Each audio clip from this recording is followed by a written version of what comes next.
With the speed of light. I skip 10 and 9 and move straight to 12. Opening of plenary session. Please I'd like to welcome Dr. Ekwadi to read the citation, please. Please put your hands together for Dr. Ekwadi, CT. Dean Emeritus of the Graduate School of Engineering and Management at the Air Force Institute of Technology. He served as the Graduate School Dean for 10 years, overseeing planning, directing, controlling operations related to granting doctoral and master's degrees for the U.S. Air Force. He is a registered professional engineer and a certified project management professional.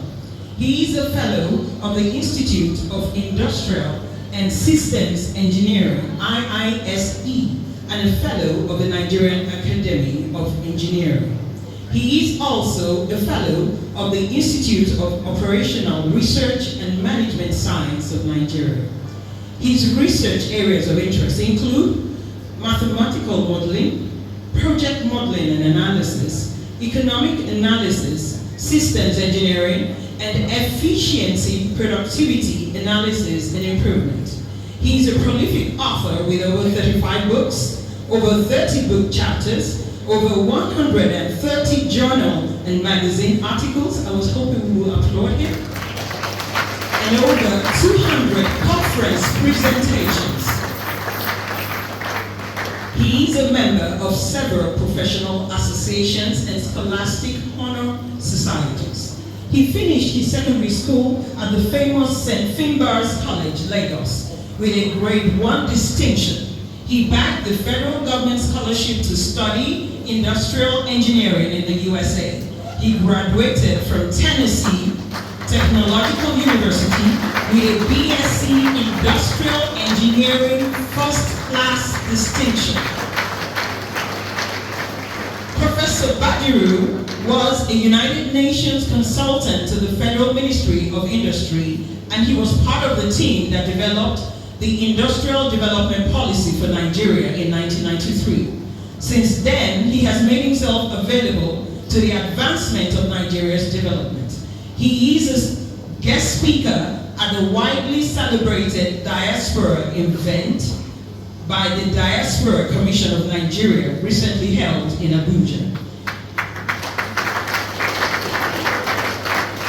He was born in Ekpe, Lagos, and in giving back to the community, he recently established the Ekpe Welding Institute, a tuition-free training initiative designed to bridge theory and practice for apprentices and engineering students alike.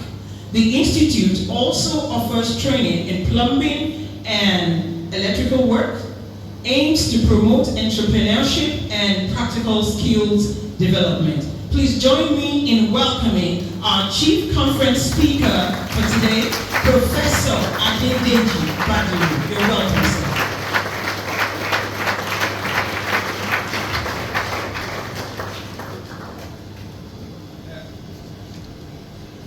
Is it still morning? It's already afternoon. Good afternoon. I'm speechless. I'm normally not speechless. With that kind of introduction, just blew me away. How did you gather all those details that I had even forgotten? Thank you so much for doing such a fantastic job. I'm delighted to be here because I am one of us. I've been residing in the US now for 50 years, but I still see myself as a part of our local institution here. I take delight in coming to Nigeria to speak, because that's a form of giving back. You all gave to me, as was mentioned, which is typically not mentioned in my CV. The federal government of Nigeria sent me overseas to St. Nicholas College. Apparently I did well because it was a good school, still a good school. And the federal government saw it right to invest in me. I had no other way that I could have gone to the USA at that time. So that investment is the motivation for me to always come back, to give back to the nation.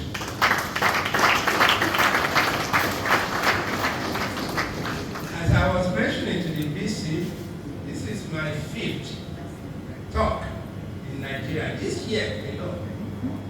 The 5th time. Because I still cannot find myself to say no if somebody from Nigeria says, come speak. Because I always say, you sent me overseas, so I have to come back and speak.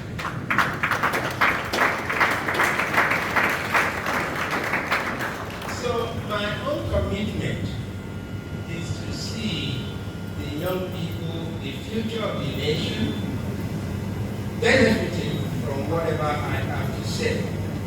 That's why I'd like to commend our VC today. It was not even planned for all the students to be here today, but once he found out the opportunity, he gave a directive that students should be allowed to come. And that's why we are all here. So the way the government of Nigeria gave me an opportunity to go to the US and make something of myself is the way the VC is giving you an opportunity today to benefit from today's program. So it's going to be up to you as students to take that forward in the future. So wherever you go in the future, you should think of that opportunity to listen to somebody who has benefited from you through a federal government scholarship.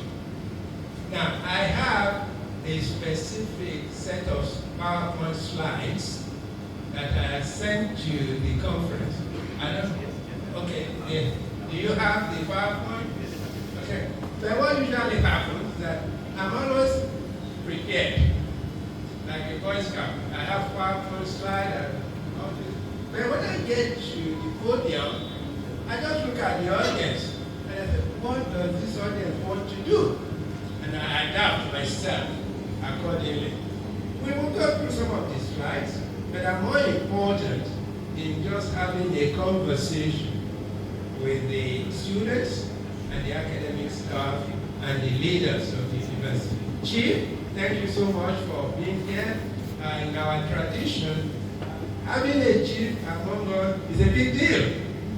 So for you to be here today, we greatly appreciate that. Not just to be a ceremonial presence, but also to give a talk. That I really learned a lot from your talk. Thank you.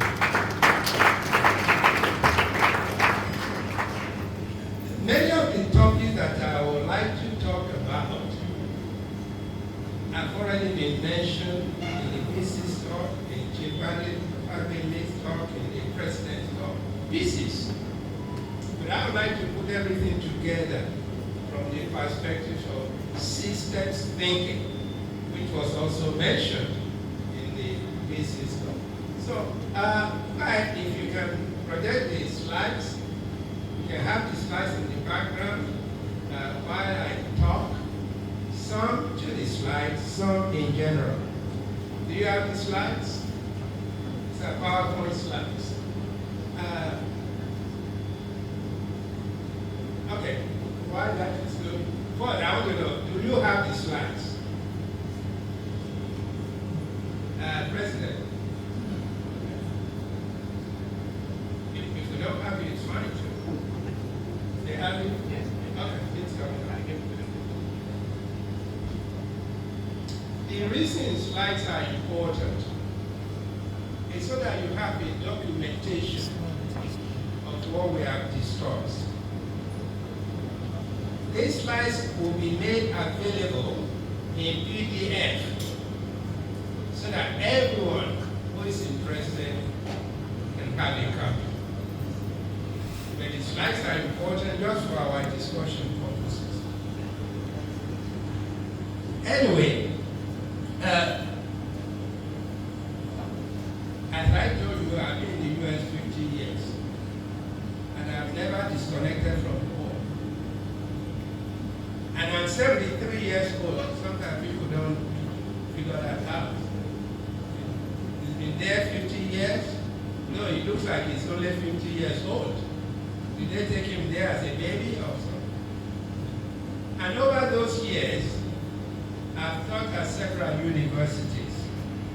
I've mentored several of our academic colleagues here. At the University of Lagos, at least 4 professors have come to me in the US as exchange scholars. And I've always mandated that they should return to Nigeria after that exchange visit, because this is where the action should be. Sometimes we lose track of that important aspect. It's when you come here that you can really help the nation to improve.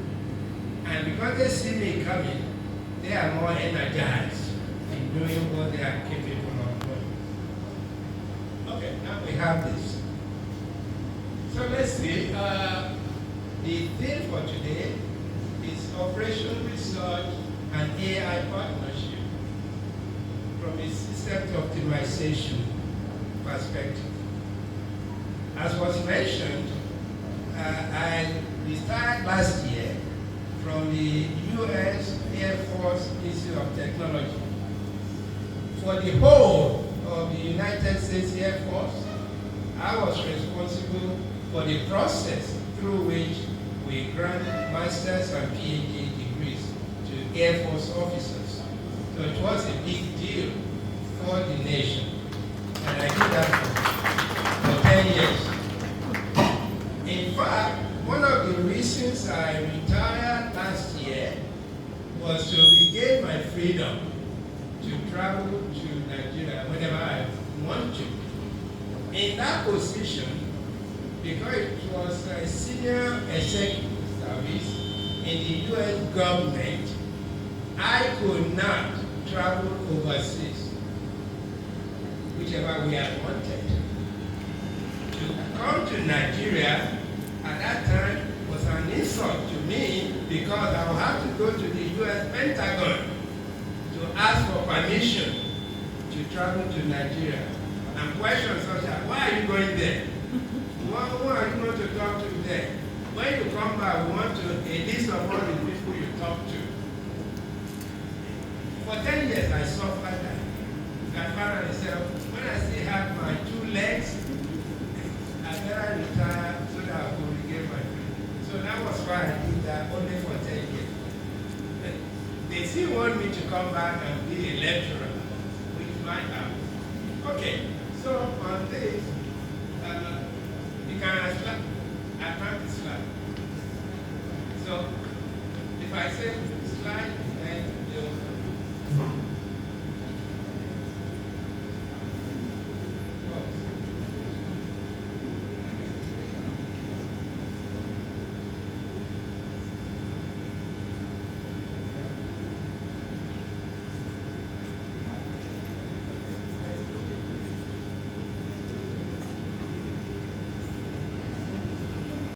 and here as catalyst.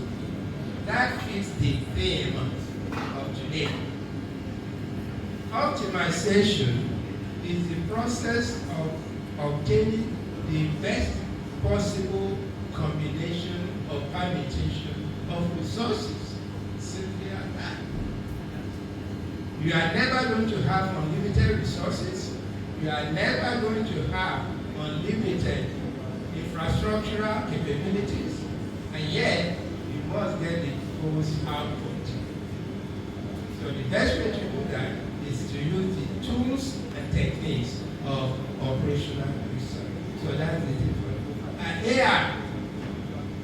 Now we are all talking about AI. Sometimes we take it too much as a hype. What we are seeing now that AI is capable of doing, was doing 40 years ago. I started the first AI course in the state of Oklahoma in 1985. We were teaching AI then. But the limitation then was we did not have powerful computers like we do today. So many of the visionary developments at that time were put on the shelf. Now that we have powerful computers, all kinds of artificial intelligence tools and techniques are coming out. That's why we are getting more now. Unfortunately, we also have social media. So with social media, we're able to maximize the info about artificial intelligence. When you talk about systems thinking, you need to know what a system entails. Here we have the definition of a system. In system thinking, a system view of the world is essential for the accomplishment of missions, goals, and objectives. Even for students, you have goals of maximizing the output of your studies. Optimization helps you in the allocation of your time and resources so that you can get the best output in that regard. Next slide.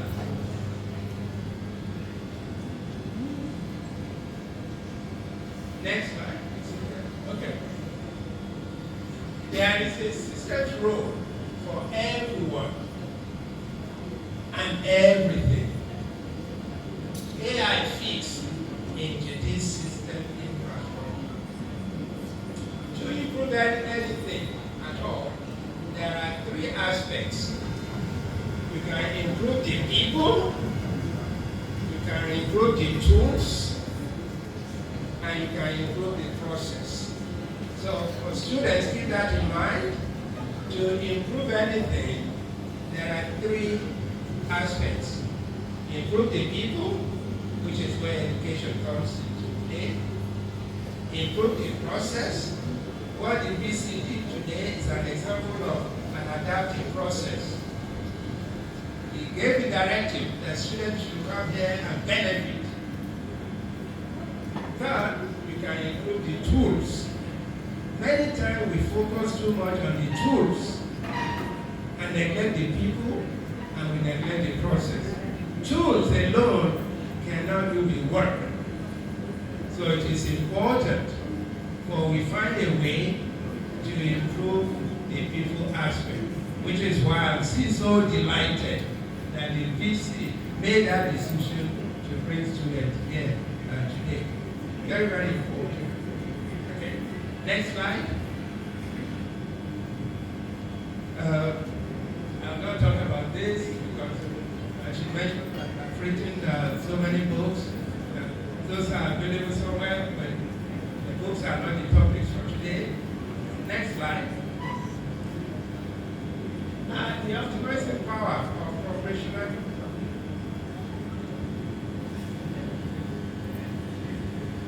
I don't want to be blocking your view. Operational research is the application of scientific principles to business management, providing a quantitative basis for complex decision making.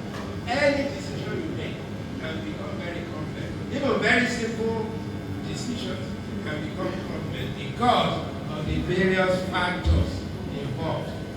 And it is best to have an optimization technique so that you can get the most out of what you have. Operational research looks at the entire system rather than the individual parts. It uses a combination of quantitative techniques, which will include mathematics, engineering, economics, accounting, computer science, and other disciplines. Even psychology. They have mentioned that you improve people. When you deal with people, you are dealing with the psychology and social aspects of people. So you need to understand that aspect. OR directly aligns with the past, present, and future generations of AI. In other words, AI that we're making a noise about has its underpinning in AI because it uses a combination of factors. So this means data that we use to make decisions has to be stored, has to be retrieved, has to be validated with something else so that we can have the whole arrangement of possibilities. It is from those possibilities that we pick the best one, and that is the optimization. Yeah. I'm not giving an optimization lecture, I'm just giving you a perspective so that you better appreciate the value and importance of our next slide.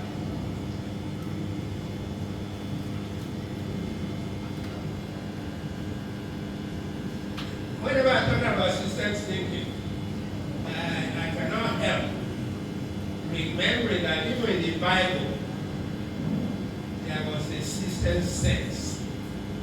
So if you read it, I said, and let us consider how we may spur one another on toward love and good deeds, not giving up, meeting together, and some are in the act of doing, but encouraging one another, and all the more as you see the day approaching.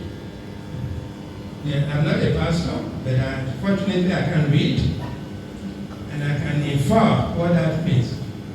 That is that the Bible is even telling us, if we use systems thinking, we can get the best out of ourselves and our colleagues. Next slide.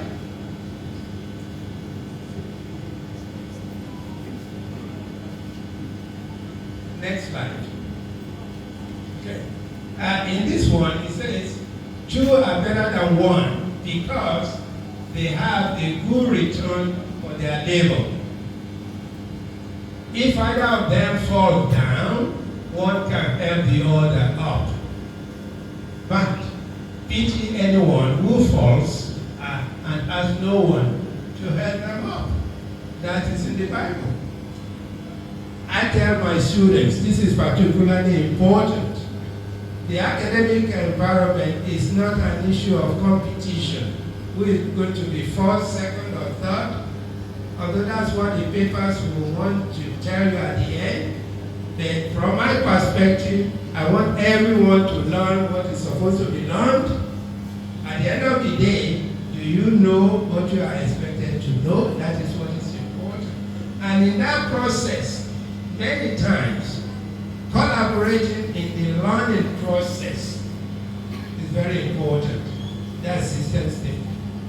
So you learn one thing by yourself, it's good.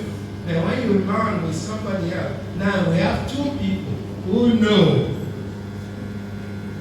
what needs to be known, and the nation will be better off for it. And that's another aspect of operational research. Next slide. Okay. So what is a system? Because we always talk about system. Here I give you a definition. You don't have systems engineering here in the academic program, right? Okay. But after this, you are all systems engineers. A system is a collection of interrelated elements whose collective output together in unison is higher than the simple addition of the individual outputs of the elements. That is directly applicable to us here. If I had enough time, I could stand up here and give the same lecture to each person one at a time, so that you all get the same thing. But it is better for us to come together and learn the same thing together, so that when we go out there in the operations arena, we all know we have similar thinking and we have similar rational tools to make decisions. That is all that systems is talking about. The VC saw that opportunity. He may not realize it, but he actually analyzed systems in this process. Bring the students in so that they can learn what the conference participants are learning. So we are all better off for it today.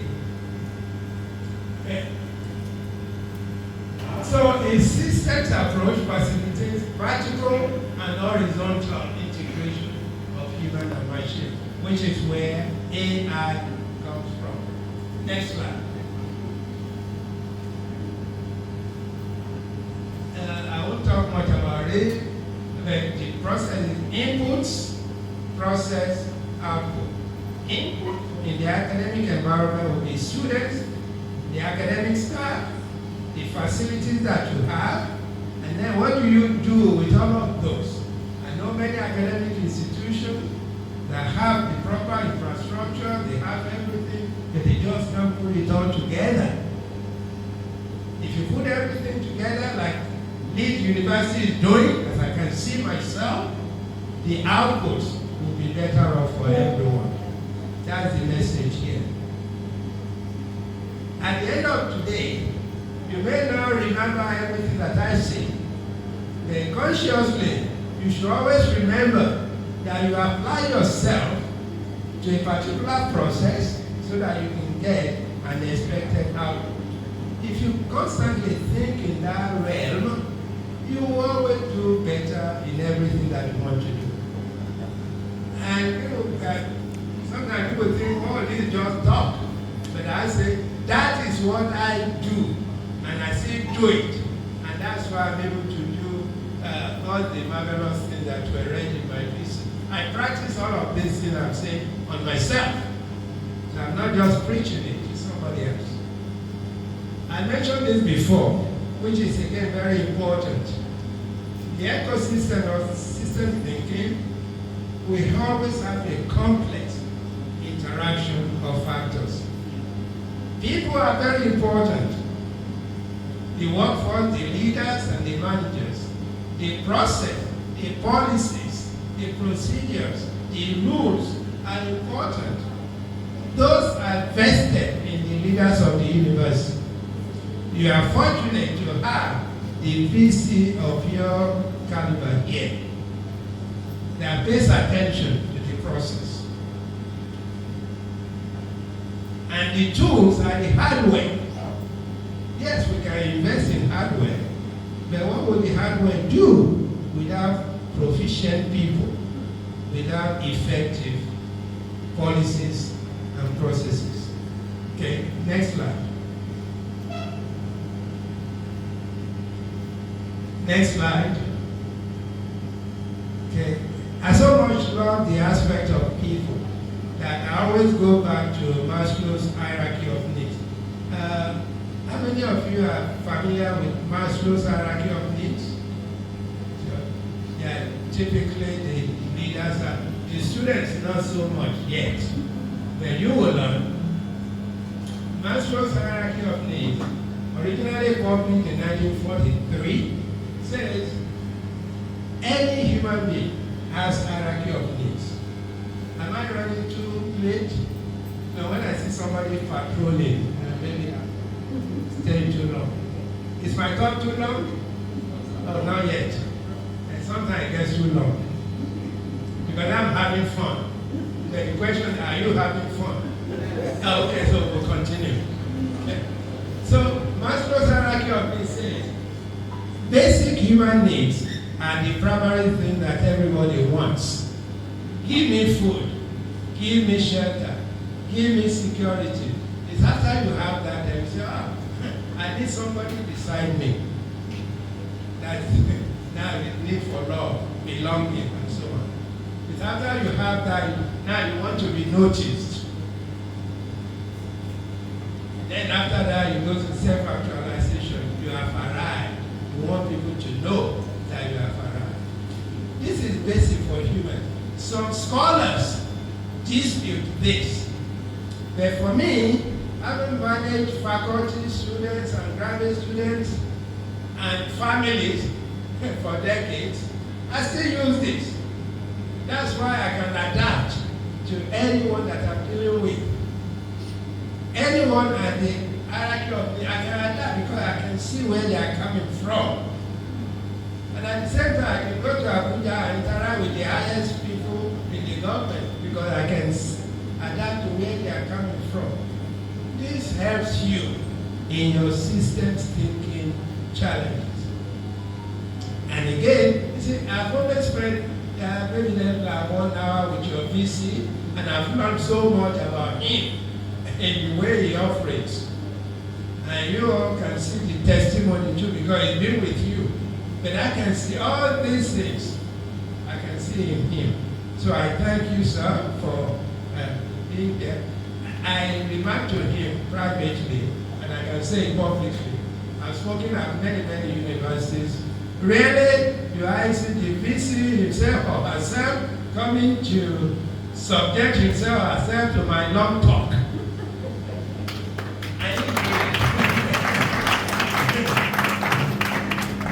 Not that he's not busy, but he has figured out an efficient way to do all he needs to do and still participate in this people aspect of operation. Very important.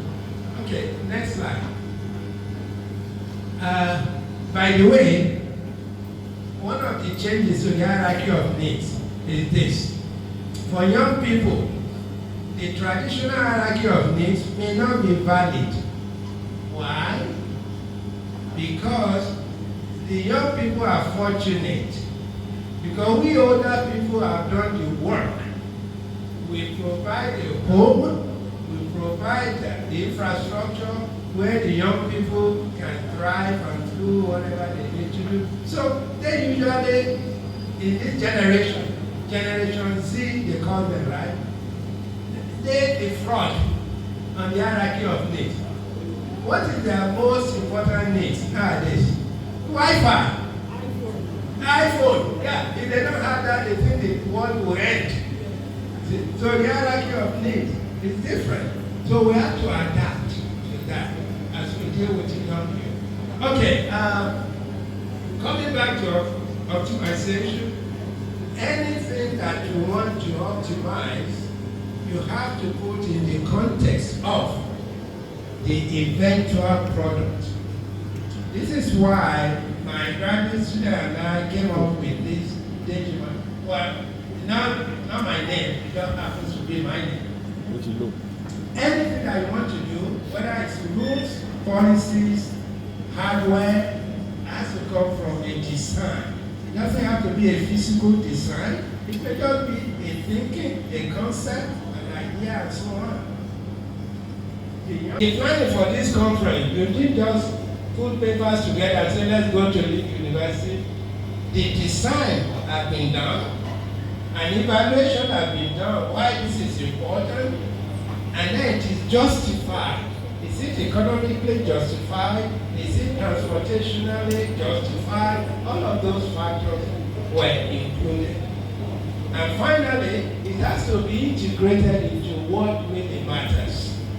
So for Leeds University, is this important? Yes, it is, because it gives the Leeds University more collaborative opportunity to more people.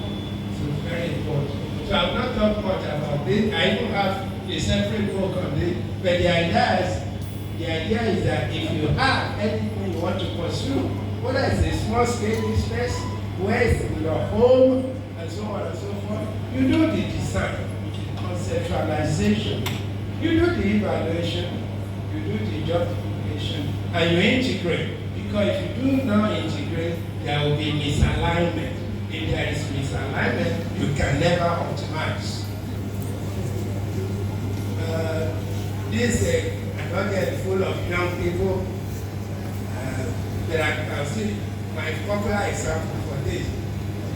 Many of these young people are not married yet. Are they married? Not yet. Okay. I said, use this to determine. Find, someone say, I'm looking for Mr. Right. I'm looking for Mrs. Right. Okay? Go through this process. Why should you do it at all. Then you evaluate, do you have the capacity, do you have the interest, do you have the environment? Then can you justify it? And more importantly, can you integrate? Because when you enter a union with someone, my wife and I just celebrated our 50th wedding anniversary 2 weeks ago. And I always tell people it is the integration part. Because integration means you put everything in the context of the person you are dealing with, what that person likes, doesn't like. We are not all perfect. Our environment is not perfect. Lead university is great, but it's not perfect. But we integrate ourselves into what is available so that we can get the most out of this university. And that's the same thing. I tell you, I apply all this to myself. That is what made it possible for 50 years. So young people, as we embark on that kind of decision, it's for the long haul. Once you integrate, you find that it will work. Don't go halfway and say, no, this is not working. That's because you didn't do the evaluation in the first place. Okay, and this is more on the daily model. Next slide. Now, when you talk about AI is predicated on data. And I always like to use Samuel Coleridge quote in this regard. Maybe we have people dealing with literature here, you will recall this. He said, water everywhere, but not a drop to drink. He was stranded on the ocean. Here, we are almost stranded in the ocean of data.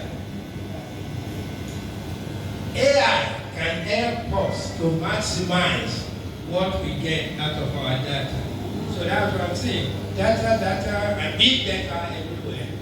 Not a bite to chew on. Because if you just collect all the data and you don't do anything with it, it's for a waste. But AI can help you organize, maximize the output so that you can get what you need out of it. So that's the benefit of AI. Okay. At this point, I think I've been speaking for 2 hours already, right? Oh, no. Okay. I'm having fun, so I think it's been 2 hours. Anyway, so I have more on the slides. As I said, we will make PDF of this, make it available to everyone. At this point, I would like to open it for questions, discussions, give you an opportunity so that I'm not selfish, only doing the talks. Give you an opportunity to talk also. If we still have time after that, we can go back to the slide level. Let's cover up the slides.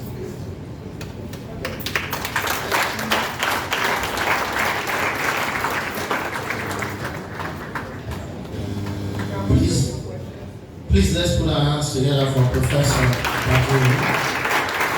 Thank you very much. Distinguished ladies and gentlemen, while Professor BADIRU, Emeritus Professor, was speaking, the University Registrar walks in. Ladies and gentlemen, please make welcome Dr. Mrs. Oyebola Ayeni.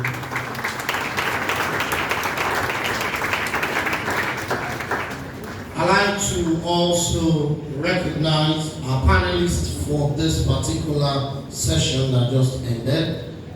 Professor Orume from University of Port Harcourt. Please put your hands together for him. Yes, Prof. Prof, I'm told that you're supposed to sit on this other side. Thank you very much. Also joining Prof is Professor Babatunde Adebo from Lit University. Please put your hands together for Prof. Thank you.